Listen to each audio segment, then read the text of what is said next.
পরীক্ষায় দেখে দেখে লিখতে গিয়ে যখন নিজেই ফেঁসে যাই।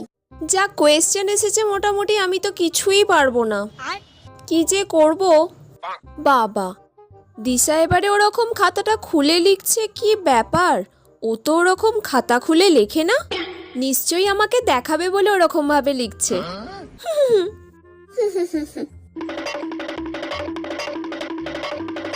আজকে তো আমি সব কোয়েশ্চেনের অ্যান্সার দিয়ে দিয়েছি। দিশা আমাকে এই প্রথমবার সব কোয়েশ্চেনের অ্যান্সার দেখালো।